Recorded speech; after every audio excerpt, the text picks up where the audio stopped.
मैंने आपसे काफी कुछ सीखा है नंदिता मैम। क्या ऐसा कुछ और भी है जो एक आम नेटवर्क उपयोगकर्ता के लिए जानना जरूरी है? हाँ राजेश, और भी कई चीजें हैं। इंटरनेट के लिए बेशुमार खतरे हैं।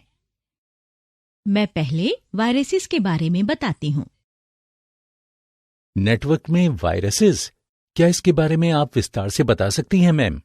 हाँ, जैसे हम किसी वायरल इन्फेक्शन की वजह से बीमार हो जाते हैं, उसी तरह नेटवर्क में मौजूद कई घुसपैठियों के बनाए हुए प्रोग्राम्स जब सिस्टम में घुस जाते हैं तो उसकी सेवाओं को बाधित या खराब कर देते हैं। कंप्यूटर वायरस एक मालवेयर है जो किसी के व्यक्तिगत सिस्टम में घुसकर उसे खराब करने के लिए बनाया जाता है। हालांकि सभी मालवेयर को वायरस नहीं कहा जा सकता। इसे वायरस क्यों कहा जाता है नंदिता मैम? दरअसल कुछ लोगों के इस तरह बनाए हुए प्रोग्राम्स को वायरस नाम एक विश्वविद्यालय के शोध छात्र ने दिया था। शायद इसलिए दिया था क्योंकि कंप्यूटर वायरस भी उसी तरह फैलता है जैसे जैविक वायरस। हालांकि इस तरह के प्रोग्राम्स को वायरस कहने को लेकर कई तरह के विचार हैं। कई विशेषज्ञों का विचार है कि वायरस का मतलब vital information resource under seize से है।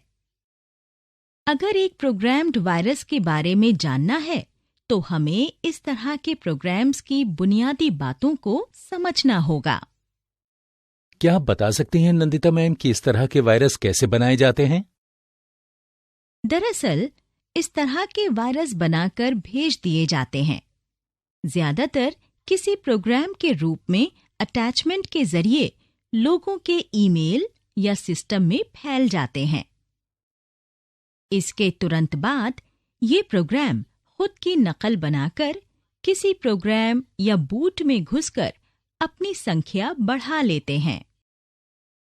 सभी वायरस उन एग्जीक्यूटेबल फाइल्स को निशाना बनाकर बनाए जाते हैं जिनका हम अक्सर इस्तेमाल करते हैं। मतलब वायरस हमारे सिस्टम में हो सकता है, पर ये तब तक उसे खराब नहीं कर पाएगा जब तक हम किसी एग्जीक्यूटेबल फाइल या मैलिशियस प्रोग्राम को रन नहीं करेंगे या खोलेंगे नहीं। वायरस पूर्ण या स्वतंत्र नहीं होते। ये परजीवी की तरह होते हैं जो एक फाइल से दूसरी फाइल में अटैचमेंट के जरिए घूमते रहते हैं। इसलिए ये बहुत जरूरी है कि जब हमें कोई फाइल या प्रोग्राम भेजे या हम उसे आगे किसी और को भेज रहे हैं तो सतर्क रहें। ऐसा इसलिए क्योंकि इसमें कोई वायरस हो सकता है।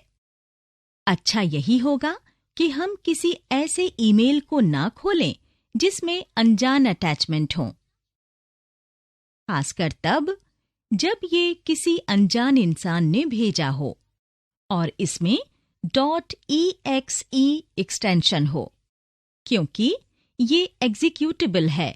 वायरस सिर्फ भेजने से ही नहीं आता।